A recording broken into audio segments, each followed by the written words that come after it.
જામનગર દ્વારકા સહિતના જિલ્લાઓમાં મેઘતાંડવ બાદ હવે કચ્છનો વારો છે। કચ્છમાં મોડી રાતથી દિવસ દરમિયાન પડેલા વરસાદના કારણે જળતાંડવના દ્રશ્યો સામે આવી રહ્યા છે। ક્યાંક ધસમસતા પ્રવાહમાં પ્રાણીઓ તણાઈ ગયા, ક્યાંક પૂરના પ્રવાહ સામે માનવ જીવન પ્રતિકાર કરતું નજરે પડ્યું છે। કચ્છ સિવાય સૌરાષ્ટ્રના અન્ય જિલ્લાઓમાં પણ મેઘરાજાની તબાહીના દ્રશ્યો સામે આવી રહ્યા છે। ત્યારે વરસાદના કારણે શું થયું છે આવું જોઈએ, જાણીએ, સમજીએ।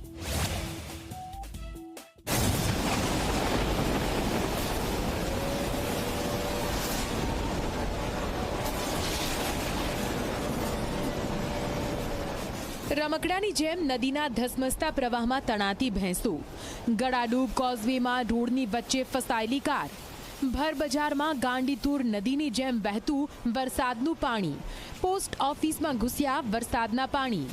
કચ્છમાં અનરાધાર રીતે વરસેલા વરસાદના કારણે કેટલાય તાલુકાઓની પરિસ્થિતિ આવી છે। કચ્છમાં આફતના વરસાદના આ 4 દ્રશ્યો જુઓ, જ્યાં જુઓ ત્યાં માત્ર પાણી જ પાણી દેખાશે।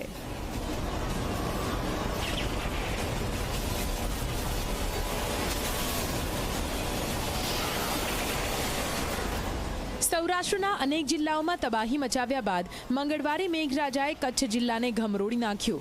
કચ્છના નખત્રાણા, અંજાર સહિતના તાલુકાઓમાં ધોધમાર વરસાદ પડ્યો, જેના કારણે અનેક તાલુકાઓ તરબોળ થઈ ગયા।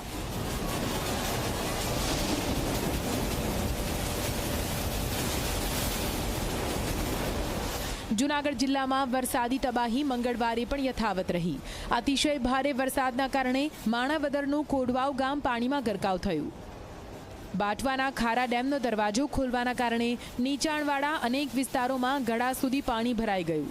લોકોને સલામત સ્થળે ખસેડવા માટે એનડીઆરએફને ભારે જહેમત ઉઠાવવી પડી।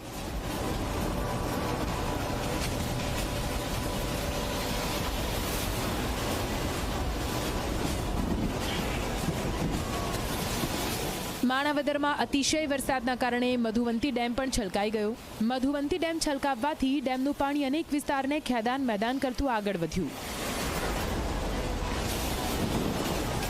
જૂનાગઢ શહેરમાં તેમજ જિલ્લામાં અવિરત વરસાદના કારણે જે ગીરમાંથી પાણી આવતું હોય છે, મધુવંતી નદી બંને કાંઠે વહી રહી છે। ડેમ ઓવરફ્લો થતાં ખેડૂતોમાં પણ ખુશીનો માહોલ છે। જો વાત કરીએ તો સમગ્ર પાણી છે તે ઘેડ તરફ જતું હોય છે। અવિરત વરસાદના કારણે સતત વરસી રહેલા વરસાદના કારણે જે મધુવંતી ડેમ છે તે ઓવરફ્લો થતાં ક્યાંક ને ક્યાંક ખેડૂતોમાં પણ ખુશીનો માહોલ જોવા મળી રહ્યો છે। માણાવદર તાલુકાના લીંબુડા ગામની તબાહીના આકાશી દ્રશ્યો જુઓ। લીંબુડા ગામમાં ધૂંધવી નદીનું પાણી ફરી વળતા અનેક નીચાણવાળા વિસ્તારોમાં પાણી ભરાયા। ખેતરોમાં કમર સુધે પાણી ભરાયા, જ્યારે રહેણાંક વિસ્તારોમાં પણ પાણી ભરાઈ ગયા છે।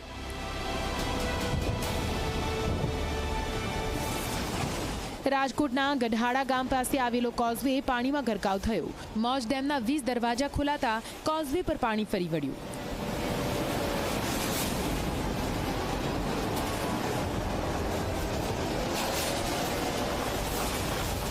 રાજકોટ જિલ્લાના ઉપલેટા તાલુકાના જે મોજીરા પાસે આવેલો જે મોજ ડેમ છે તે ઓવરફ્લો થતાં તેના જે 20 દરવાજા છે તે 5 ફૂટ ખોલવામાં આવેલા, જેને લઈને જે મોજ નદીની તમને દ્રશ્ય બતાવવા માગીશ। મોજ નદીની અંદર જે પુષ્કળ પાણી આવી જતાં જે મોજીરા પાસેનો જે ગઢાડા પાસેનો જે કોઝવે છે તે ઓવરફ્લો થઈ ગયો છે। તેને ઓવરફ્લો થતાં પાણીને અત્યારે જે કોઝવે ઉપરથી પસાર થઈ રહ્યા છે। દ્રશ્યમાં તમે જોઈ શકો છો કે આ પાણી અત્યારે ફૂલ પ્રવાહમાં જઈ રહ્યું છે, જેને લઈને નદીમાં જે પટમાં ન જવા માટે થઈને તંત્ર દ્વારા એલર્ટ કરવામાં આવેલા છે। ખાસ કરીને આ જે ગઢાડા ગામ છે દર વર્ષે આ જે સ્થિતિ સર્જાતી હોય છે। આ તરફ દ્વારકામાં પણ વરસાદને કારણે થયેલી તારાજી અને ખેતીમાં નુકસાનને લઈને મુખ્યમંત્રી ભૂપેન્દ્ર પટેલે હવાઈ નિરીક્ષણ કર્યું હતું। મુખ્યમંત્રીએ હવાઈ નિરીક્ષણ કરીને સ્થિતિનો તાગ મેળવ્યો। મુખ્ય સચિવ રાજીવ કુમાર તથા અધિક મુખ્ય સચિવ પંકજ જોશી અને રાજ્યના પોલીસ વડા વિકાસ સહાય પણ હવાઈ નિરીક્ષણમાં તેમની સાથે જોડાયા હતા।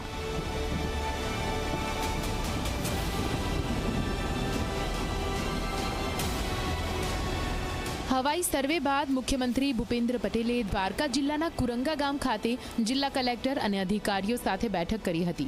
આ ઉપરાંત મુખ્યમંત્રીએ અધિકારીઓને સૂચના પણ આપી હતી। બેઠકમાં જિલ્લાના તમામ અધિકારીઓ જોડાયા હતા।